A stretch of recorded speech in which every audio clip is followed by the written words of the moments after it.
Welcome to This Explainer. Now, a technical team doesn't usually think of a CAPTCHA-solving service as actual infrastructure. I mean, at first glance, it just looks like a tiny dependency tucked away inside a much larger workflow. Your script submits a challenge, pulls for a result, receives a token, and just continues on its way. And honestly, if the format works, we usually just brush our hands off and move on. But here's the catch. As your volume starts to grow, that tiny little dependency, it starts behaving a whole lot like a core operations system. Changing one single endpoint is easy. Literally anyone can do it. But proving that your workflow still runs reliably, safely, and cost-effectively, now that is the real migration. That's exactly why switching providers should absolutely never be treated as just a quick, simple technical tweak. So this leads us to a pretty essential operations question. We really need to shift our mindset here. The biggest question we should be asking isn't just, hey, can the code keep running? No way. The much better question is, can our team switch this dependency safely, accurately measure the outcome, and actually control our costs and reliability after the change?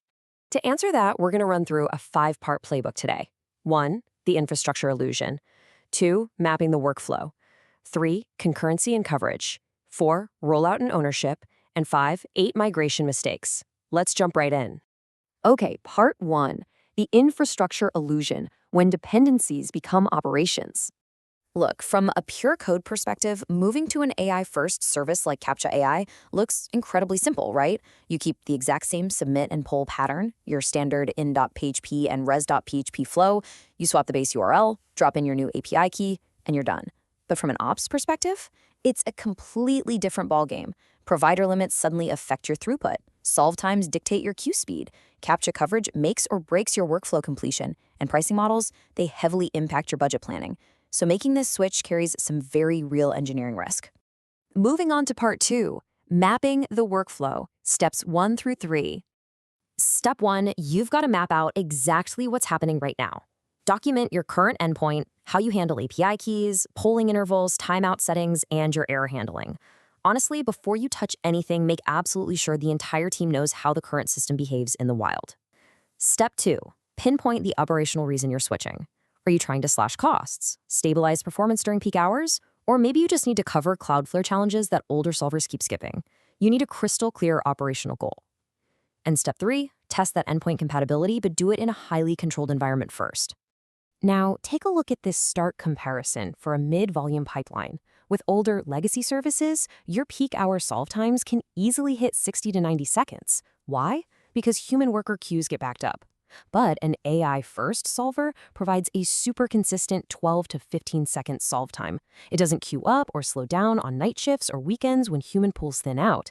That right there is a massive, fundamental operational advantage. All right, part 3, concurrency and coverage, steps 4 to 6. Step 4, run both providers in parallel. Please, whatever you do, do not cut over blindly. Use CAPTCHA AI's free trial to run them side by side. And actually, a pro tip here, you can just keep your remaining old balanced and migrate slowly as those credits run down. Step 5 is sizing by concurrency.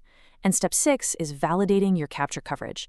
Test the exact specific types of challenges your workflow is actually seeing in production, not just what looks impressive on a provider's feature list.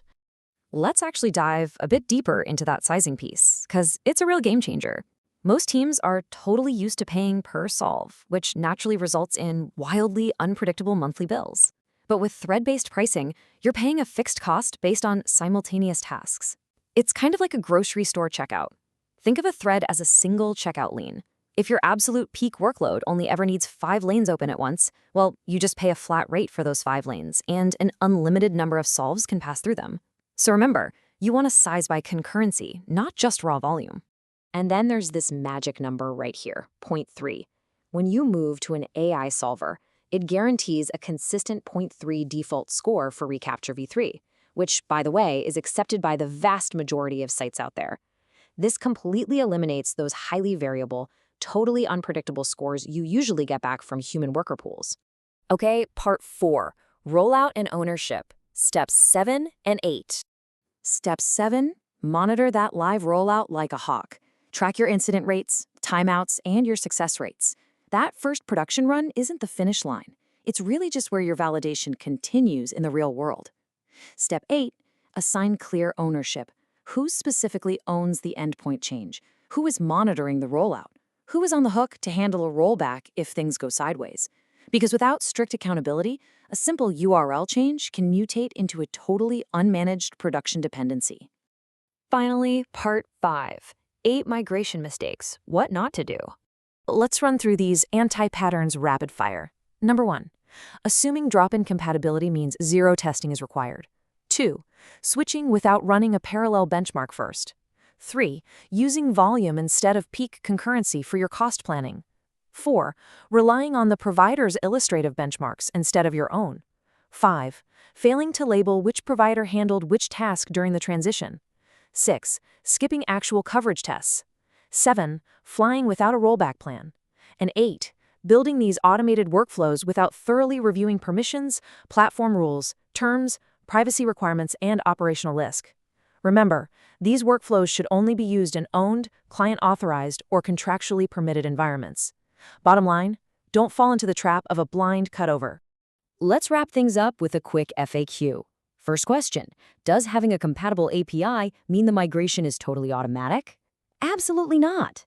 I mean, sure, it reduces your rewrite effort drastically, but it isn't magic. You still have to test your parameters, your polling loops, error formats, timeouts, and your logging. And finally, I want to leave you with this provocative question to take right back to your engineering teams. What are you actually comparing during your parallel benchmarking? If you truly want to prove your new infrastructure is solid, you can't just check if the script runs and call it a day. Are you comparing solve times under massive peak load? Are you validating actual success rates? Are you confirming end-to-end workflow completion? Because remember, you are upgrading vital infrastructure here, not just swapping out a URL. Make sure you actually prove it. Well, that's the whole shebang for this explainer. Keep testing, and I'll catch you in the next one.